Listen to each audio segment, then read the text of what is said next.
ప్రియులారా, ప్రార్థన చేసుకుందాం. మహోన్నతుడా, పరిశుద్ధుడా, మీకు వందనాలు, స్తోత్రాలు. ప్రాతకాల ఆరాధన ద్వారా నిన్ను గణపరుస్తున్న ప్రతి కుటుంబాన్ని ఆశీర్వదించి నైనా ప్రతి ఒక్కరితో మీరు మాట్లాడి మీరు మహిమ పొందండి. యేసు ప్రభు వారి దివ్య నామమున వేడుకొనుచున్నాము తండ్రి, ఆమేన్.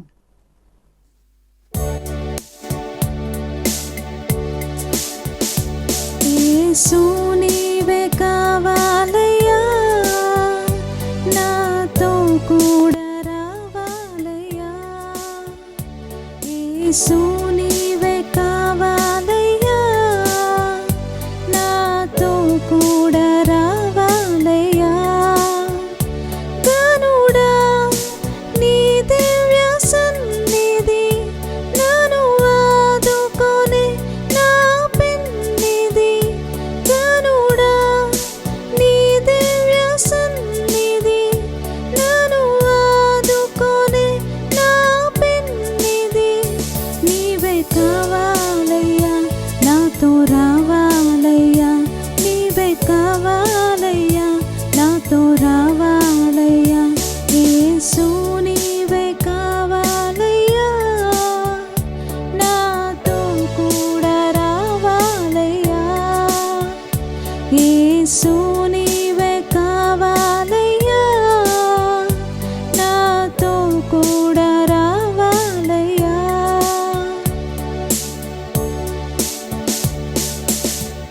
నీవే నాతో వస్తే దిగులు నాకుండదు. నీవే నాతో వస్తే దిగులు నాకుండదు. నీవే ఆజ్ఞాపిస్తే తెగులు నన్నంటదు.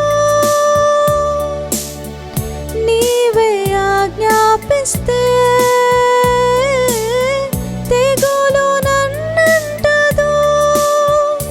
నీవే కావాలయ్యా, నాతో రావాలయ్యా. నీవే కావాలయ్యా, నాతో రావాలయ్యా. యేసు నీవే కావాలయ్యా, నాతో కూడా రావాలయ్యా. యేసు నీవే కావాలయ్యా, నాతో కూడా రావాలయ్యా.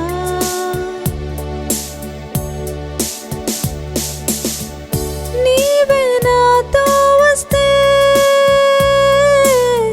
కొరత నాకుండదు. నీవే నాతో వస్తే కొరత నాకుండదు. నీవే ఆజ్ఞాపిస్తే క్షయత నన్నంటదు. నీవే ఆజ్ఞాపిస్తే క్షయత నన్నంటదు. నీవే కావాలయ్యా, నాతో రావాలయ్యా. నీవే కావాలయ్యా, నాతో రావాలయ్యా. యేసు నీవే కావాలయ్యా, నాతో కూడా రావాలయ్యా. యేసు నీవే కావాలయ్యా, నాతో కూడా రావాలయ్యా.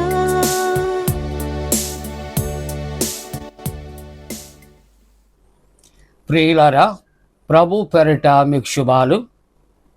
అలాగునే జన్మదినాలు, వివాహ దినాలు జరుపుకుంటున్నటువంటి మరి కుటుంబాలకు కూడా యేసుక్రీస్తు ప్రభు పరిశుద్ధ నామమున పండు prince and sisters YouTube channel ద్వారా మీకు శుభాలు తెలియజేస్తూ ఉన్నాం. మరి దేవుని యొక్క మహాకృప, ఉచితమైనటువంటి కృప ద్వారా మరి మీ బిడ్డలు రాసినటువంటి ఆ నీట్ ఎగ్జామ్ కొరకు ప్రార్థన చేస్తున్నాం. దేవుడు జయం ఇవ్వాలని ప్రార్థన చేస్తున్నాం. నీట్ ఎగ్జామ్ రాసిన బిడ్డలందరికీ కూడా మరి ప్రభు తోడుగా ఉండాలని ప్రార్థన చేస్తున్నాం. దేవుడు మిమ్మల్ని దీవించునుగాక. మంచిదండి. ఈ ప్రాతకాల ఆరాధనలో పరిశుద్ధ గ్రంథాన్ని తెరచి మత్తయి సువార్త 5వ అధ్యాయము 8వ వచనాన్ని కలిసి చదువుకుందాం. హృదయ శుద్ధి గలవారు ధన్యులు, వారు దేవునిని చూచెదరు. హృదయ శుద్ధి గలవారు ధన్యులు, వారు దేవుణ్ణి చూచెదరు. మనము దేవుని యొక్క వాక్యములో మొదటి భాగముగా హృదయం ఎటువంటిదో కూడా మనం ధ్యానం చేస్తాం. ఈ ప్రాతకాల ఆరాధనలో హృదయము ఎందుకు శుద్ధిపరచుకోవాలి, దాని వలన హృదయ శుద్ధి లేకపోతే మానవుని యొక్క జీవితంలో కలిగే నష్టాలు ఏమిటి, ప్రార్థనాపూర్వకంగా ధ్యానం చేద్దాం. సామెతల గ్రంథములో 21వ అధ్యాయములో 2వ వచనములో, ఒకడు తన ఏర్పరచుకునేటువంటి మార్గము అది ఎట్టిదైనా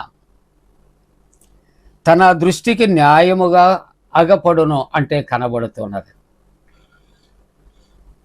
భూ సంబంధమైన జీవితములో మానవుడు తను ఇష్టానుసారముగా జీవించటానికే ఇష్టపడుతూ ఉంటాడు. కాబట్టి తను చేస్తున్నటువంటి పని, తను వెళ్ళుచున్న మార్గము, తన ఆలోచన, తన పరిధిలో ఇది న్యాయమే అని తాను ఆలోచన చేసుకుని తాను భూలోక సంబంధమైన జీవితంలో ముందుకు వెళ్ళిపోతూ ఉంటాడు. అయితే దేవుని యొక్క వాక్యం అంటుంది, నీవు ఒకవేళ దేవునికి అయిష్టమైన మార్గాల్లో నువ్వు వెళుతూ ఇది న్యాయము అని నీకు నువ్వు సరిపెట్టుకుంటే నీ హృదయాన్ని, నా హృదయాన్ని యెహోవా దేవుడు పరిశీలిస్తాడు అని దేవుని యొక్క వాక్యము సెలవిస్తున్నది. ఒకవేళ సీసీ కెమెరాలో కొన్ని సంఘటనలు రికార్డ్ చేయొచ్చేమో, కొన్ని దినాలు అయిన తర్వాత అవి ఎరైజ్ అయిపోతాయన్న సంగతి అందరికీ తెలుసు.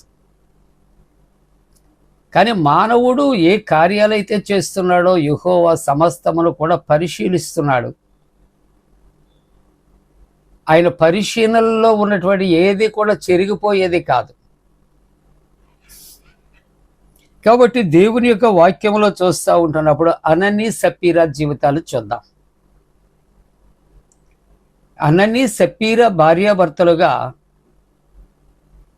వారు కూడా మేము దేవునికి అమ్మిన వేళలో మేము ఇస్తున్నాం అని అనుకున్నారు. మంచిది. కానీ అమ్మిన వేళలో కొంత దాచుకుని వాళ్ళు అనుకుంటున్నారు ఇది పాపము కాదు, ఇది దేవుడు చూడడు, దేవుడు ఎరగడు, ఇది మా ఆస్తి, మా సొమ్ము అనుకుని వారి ఆలోచనే న్యాయమైనది అనుకున్నారు.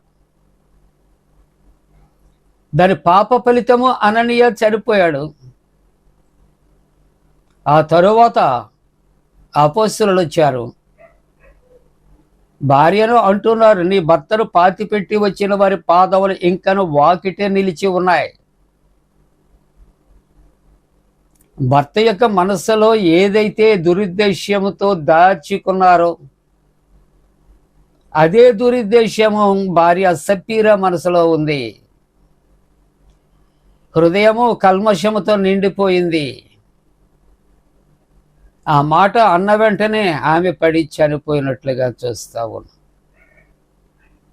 అననీ సప్పీరాలు అనుకున్నారు ఇది మా సొంత విషయం, మేము చేస్తున్నది యథార్థమే అనుకున్నారు తప్ప యెహోవా దేవుడు పరిశీలిస్తున్నాడు, దేవుని యొక్క శాపము ఉగ్రత మీదికి వస్తుంది అని మర్చిపోయారు. రెండవ వ్యక్తిని మనం ఆలోచన చేస్తూ ఉంటూ ఉన్నప్పుడు ప్రియులారా, అహాబు యెజెబెలు యొక్క జీవితం అందరికీ తెలుసు. కాబట్టి అహాబు విషయాల్లో తలగొట్టుకుని పండుకుంటే, అయ్యా మనం చేస్తున్నది తప్పేమీ కాదు అని ఒకవేళ భర్తను సరిపుచ్చి ఆ నాబోతు ద్రాక్ష తోటను ఏ విధంగా వశపరుచుకోవాలో చెప్పింది. వారిద్దరూ చేస్తున్నటువంటి కార్యము ఇది సరి అయినదే అనుకున్నారు. ఏదో విధంగా ఆస్తి మనకు సంక్రమిస్తుంది అనుకున్నారే తప్ప మనము చేస్తున్నది అన్యాయము అక్రమము అని మాత్రము వారు అనుకోలేదు. కాబట్టి ఇక్కడ నాబోతు ద్రాక్ష తోట విషయాలు భార్యాభర్తలు చేసినటువంటి ఈ కార్యమును బట్టి వారిద్దరూ కూడా భయంకరంగా మరణించినట్లుగా మనము చూస్తూ ఉంటూ ఉన్నాం ప్రియులారా.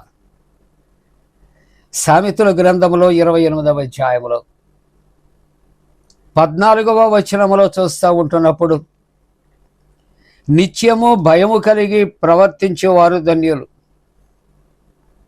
దేవుడు ఉన్నాడు, దేవుడు చూస్తాడు అనే భయము దేవుని ఎడల కలిగి ఉండాలి, నిత్యము కలిగి ఉండాలి.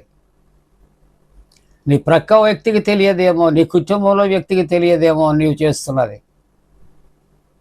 సమస్తమును పరిశోధిస్తూ ఉన్నాడు.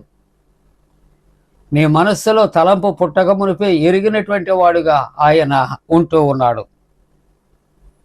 అందుకని దేవుని వాక్యం ఉంటుంది, హృదయమును కఠినపరుచుకునేవాడు కీడులో పడతాడు. ఏముందలే దేవుడు అలాగే చెబుతాడు, దేవుని వాక్యం అలాగే మాట్లాడుతూ ఉంది. బైబిల్లో అలాగే అనేక విషయాలు రాయబడుతూ ఉన్నాయి, దీనికి మాత్రం ఏమైపోతుంది అని ఒకవేళ తన మనసును తాను కఠినపరుచుకుంటే వాడు కీడులో పడతాడు అని దేవుని యొక్క వాక్యము సెలవిస్తున్నది. యాకోబు పత్రిక 4వ అధ్యాయములో 8వ వచనములో అంటుంది, ద్విమనస్కులారా, 2 రకాలు మనస్సులు, అప్పుడే మంచి అప్పుడే చెడ్డ, అప్పుడే అవును అప్పుడే కాదు. ఇది ఎవరికి తెలియదు అనుకుంటాం. స్వలాపేక్ష, స్వప్రయోజనాల కొరకు ఏం చేస్తామంటే మనమే మన మనస్సుతో చెప్పుకుంటాం. మన లాభసాటి కొరకు, మన మేలు కొరకు చెప్పుకోవటం ఎవరికి తెలుసులే. కానీ ద్విమనస్కులు, 2 రకాల మనస్సులు. మీ హృదయములను పరిశోధించేవాడట, మన హృదయాలు ఆయన పరిశోధిస్తూ ఉన్నాడు. చివరగా ఇర్మియా గ్రంథము 17వ అధ్యాయము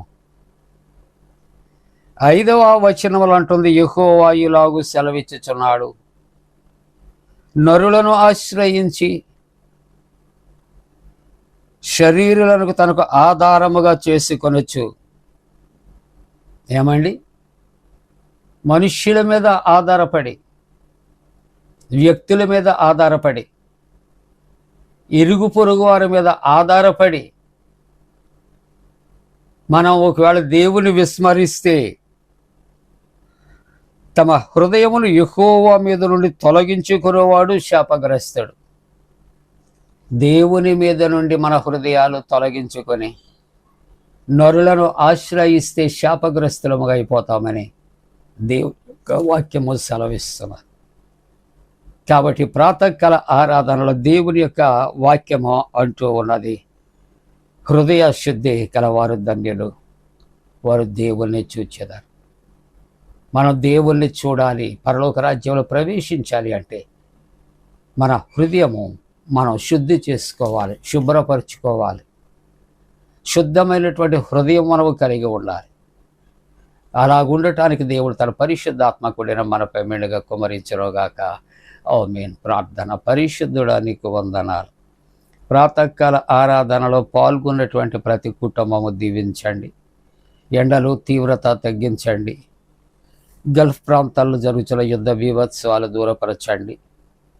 10th క్లాస్ ఇంటర్మీడియట్ నైనా నీవిచ్చిన మంచి రిజల్ట్స్ను బట్టి వందనాలు. నీట్ ఎగ్జామ్ రాసినటువంటి బిడ్డలకు విజయాన్ని కలుగు చేయండి.